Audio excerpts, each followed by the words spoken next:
오늘 성경 말씀은 사도행전 1장 1절에서 11절입니다. 기독교에는 절기라는 것이 있습니다. 많은 절기가 있는데 그 중심에는 부활절이 있습니다. 왜냐하면 예수 그리스도의 죽음과 부활이 우리 기독교 신앙의 기초이자 중심이기 때문입니다. 그리고 부활절 이후에는 오순절이라고도 하는 성령 강림절이 있습니다. 이 오순절은 부활절 다음 50일 후에 오는 절기입니다.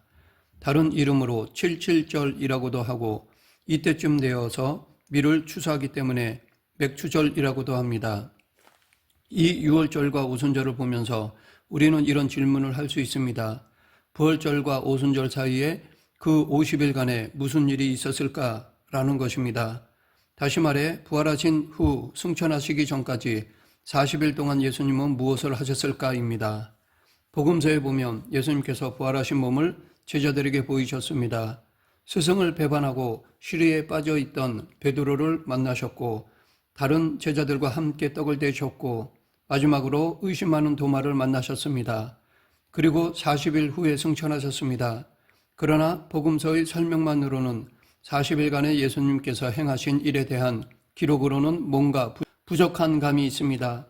물론 복음서 기자들의 주 관심사는 예수님의 부활에 있습니다. 하지만 이러한 부족한 부분에 대한 보충적 설명이 필요한데 그것이 바로 오늘 본문이라 생각합니다. 사도행전의 서론 부분에 해당하는 이 부분을 통해서 우리는 예수님께서 40일 동안 무엇을 하셨는지를 알 수 있습니다. 크게 세 가지로 구분하여 볼 수 있는데 첫째, 예수님은 당신의 부활을 제자들에게 확인시켜 주셨습니다. 3절 상반절, 그가 고난받으신 후에 또한 그들에게 확실한 많은 증거로 친히 살아계심을 나타내사 40일 동안 그들에게 보이시며, 여기서 확실한 많은 증거라는 말의 원어적 뜻은 확고불변한 표적을 의미합니다.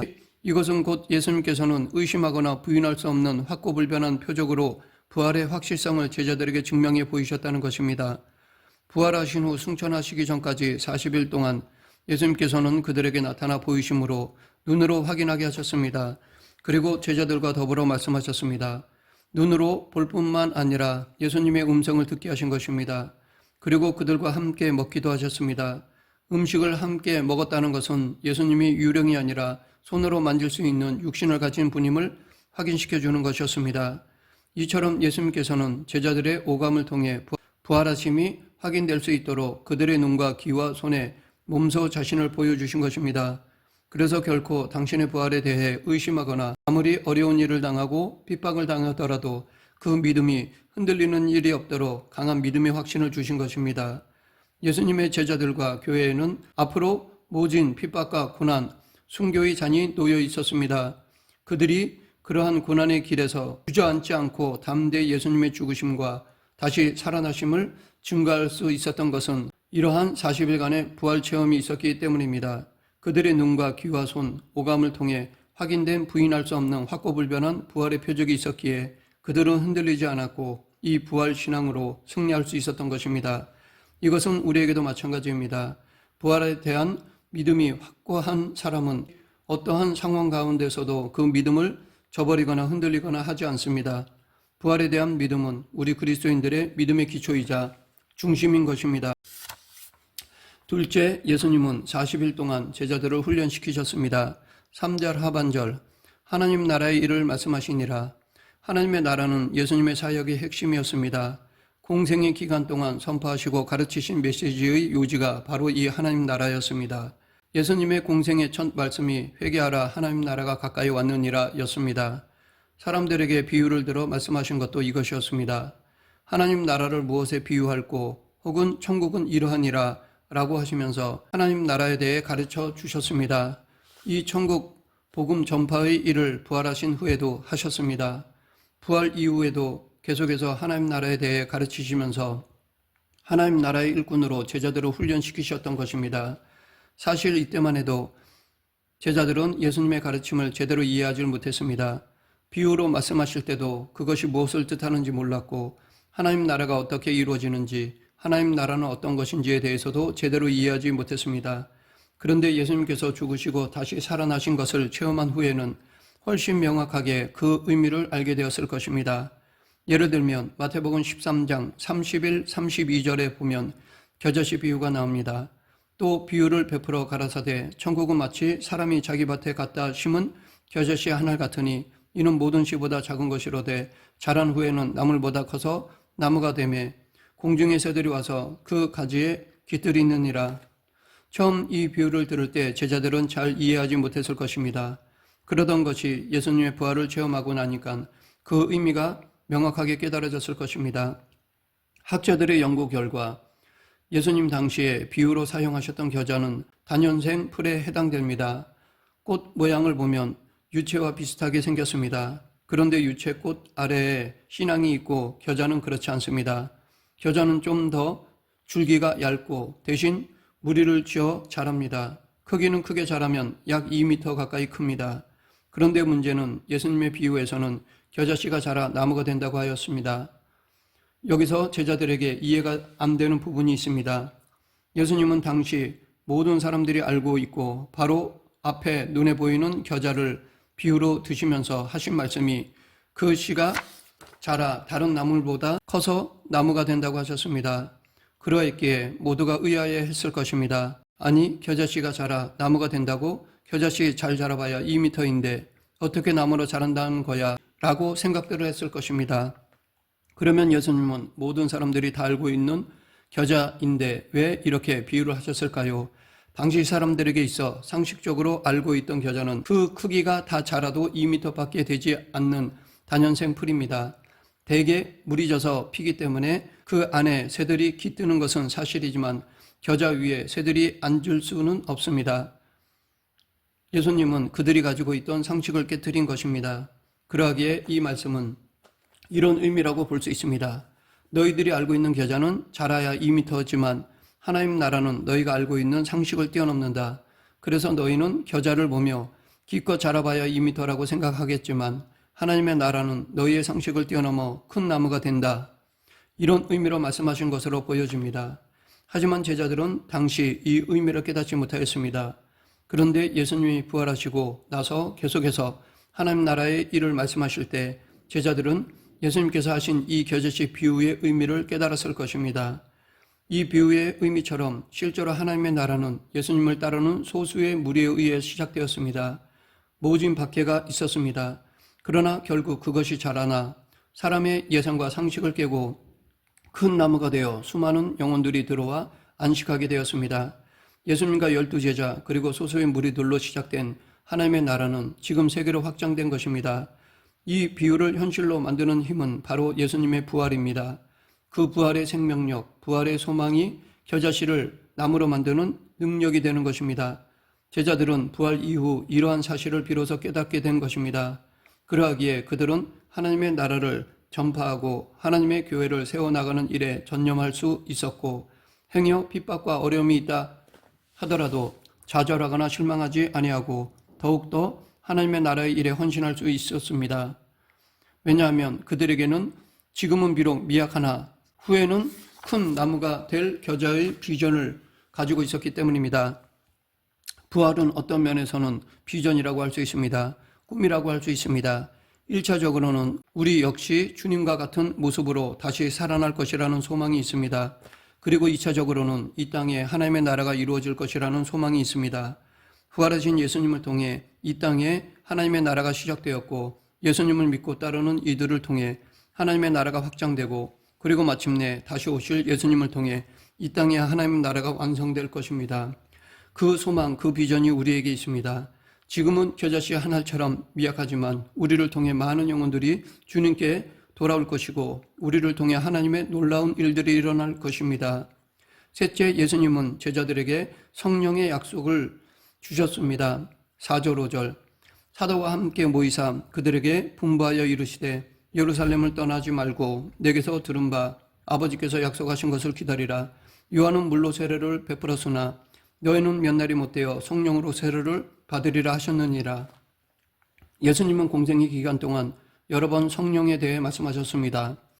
특히 당신의 죽음을 앞두고 성령에 대해 약속하신 바 있습니다. 요한복음 14장에 보면 제자들은 이 죽음에 대한 말씀을 듣고 두려워하였습니다. 그러한 제자들에게 예수님은 너희는 마음에 근심하지 말라. 하나님을 믿으니 또 나를 믿으라 라고 하셨고, 또한 내 아버지께 구하겠으니 그가 또 다른 보혜사를 너에게 주사 영원토록 너희와 함께 있게 하시리니 저는 진리의 영이라. 세상은 능히 저를 받지 못하나니 이는 저를 보지도 못하고 알지도 못함이라. 그러나 너희는 저를 아나니 저는 너희와 함께 거하시며 또 너희 속에 계시겠음이라 라고 말씀하셨습니다. 그리고 이 약속은 예수님께서 승천하신 후 열흘 후에 예루살렘의 마가의 다락방에서 이루어졌습니다. 오순절에 제자들을 비롯한 120명의 사람들이 마가의 다락방에서 기도할 때 호련히 하늘로부터 급하고 강한 바람 같은 소리가 있어 그들이 앉은 온 집에 가득하며 마치 불의 혀처럼 갈라지는 것들이 그들에게 보여 각 사람 위에 하나씩 임하여 성령의 충만함을 받고 성령이 말하게 하심에 따라 다른 언어들로 말하였습니다. 이 성령 강림을 시작으로 비로소 교회가 시작되었습니다. 이 세 가지가 본문을 통해 볼 수 있는 부활 후 승천하시기까지 40일 동안의 예수님의 행적입니다. 제자들에게 부활의 확신을 주시고 하나님 나라의 일꾼으로 훈련시키시고 또 하나님 나라에 대한 비전을 주시고 성령을 약속하셨습니다. 그런데 이 모든 것, 즉 40일간의 예수님의 사역의 궁극적인 목적은 바로 8절 오직 성령이 너에게 임하시면 너희가 권능을 받고 예루살렘과 온 유대와 사마리아 땅끝까지 이르러 내 증인이 되리라 라는 말씀을 이루고자 함입니다. 부활 후 예수님의 사역의 목적은 제자들의 증인됨에 있었습니다. 부활을 목격하고 하나님 나라의 일꾼으로 훈련된 이들, 그리고 성령 충만을 받은 제자들을 통해 이루고자 하셨던 예수님의 목적은 증인됨이었습니다. 죽으시고 사흘 만에 다시 살아나신 당신의 증인, 부활의 증인이 되게 하는 것이었습니다. 이러한 예수님의 목적은 온전히 이루어졌습니다. 사도행전 3장 14, 15절에서 베드로는 너희가 거룩하고 의로운 자를 부인하고 도리어 살인한 사람을 놓아주기를 구하여 생명의 주를 죽였도다. 그러나 하나님이 죽은 자 가운데서 살리셨으니 우리가 이 일의 증인이로라 라고 하였습니다. 이 하나님이 죽은 자 가운데서 살리셨으니 우리가 이 일의 증인이로라 라는 말은 매우 확신 있는 선포입니다. 베드로는 자신이 선포한 것처럼 부활하신 예수님의 증인으로서의 삶을 살았습니다. 그리고 다른 모든 제자들, 그리고 사도 바울, 그리고 이름 없는 초대교회 성도들이 부활하신 예수님의 증인으로서의 삶을 살았고 죽음 앞에서까지 증인됨의 사명을 감당하였습니다. 이 증인으로서의 삶은 지금 우리들에게도 마찬가지입니다. 우리 역시도 부활하신 예수님의 증인으로서의 삶을 살아야 할 것입니다. 이것은 시대를 초월한 모든 그리스도인들에게 주어진 사명입니다. 모든 그리스도인들은 세상 가운데 부활하신 예수님을 증거하는 사명을 감당해야 합니다. 그리고 복음을 전하는 사람들로서의 합당한 삶을 살아야 합니다. 입으로뿐만 아니라 삶을 통해서도 그리스도를 증거해야 합니다. 그런데 우리가 이 증인의 사명을 효과적으로 감당하기 위해서는 40일 동안의 예수님의 사역에서 그 방법을 찾아야 합니다. 증인이 되기 위해서는 기본적으로 부활에 대한 확고불변한 확신이 있어야 합니다. 이 부활에 대한 신앙이 견고하지 않고서는 사명을 감당할 수 없습니다. 그리고 하나님 나라의 일을 배우고 훈련이 필요합니다. 우리는 말씀을 통해 제자로서의 자질을 갖추기 위해 수고하고 노력해야 합니다. 자신을 훈련하는 일에 시간을 투자해야 합니다. 말씀의 훈련, 기도의 훈련, 삶의 훈련을 해야 합니다. 군인들도 훈련을 잘 받은 사람이 전쟁에서 효과적으로 싸울 수 있고 승리를 얻어낼 수 있듯이 지금 우리는 하나님 나라의 영적 군사들입니다. 하나님의 전신갑주를 취하여 우리에게 주어진 선한 싸움을 감당하고 이 땅에 하나님 나라를 이루는 증인의 삶을 살아야 합니다. 그러나 무엇보다도 성령을 받아야 합니다. 이것은 그 무엇보다도 우선되는 것입니다.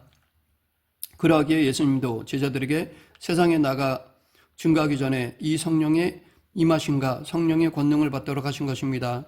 아무리 부활에 대한 확신이 있고 훈련을 잘 받았다 할지라도 성령님 없이는 하나님의 뜻을 이룰 수 없습니다. 영적 전쟁에서 승리할 수 없습니다.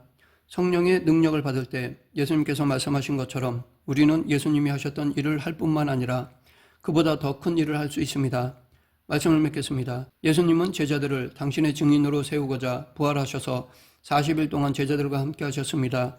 그리고 제자들에게 부활의 확신을 주시고 하나님 나라의 일꾼으로 훈련시키시고 또 하나님 나라에 대한 비전을 주시고 성령을 약속하셨습니다. 이 증인의 사명은 지금 우리들에게도 주어졌습니다. 그러하기에 우리도 성령의 권능으로 그리고 의지적인 수고와 노력으로 이 증인의 사명을 감당해야 할 것입니다. 이 시대에 예수님을 증거하는 증인으로 살아가는 저와 여러분이 되길 간절히 축원합니다. 기도하겠습니다. 사랑과 은혜가 풍성하신 하나님 아버지, 지금 이 시대에 예수님의 십자가 죽으심과 부활을 전하는 막중한 사명을 잘 감당할 수 있도록 저희들을 붙잡아 주시옵소서. 예수님 이름으로 기도드립니다. 아멘.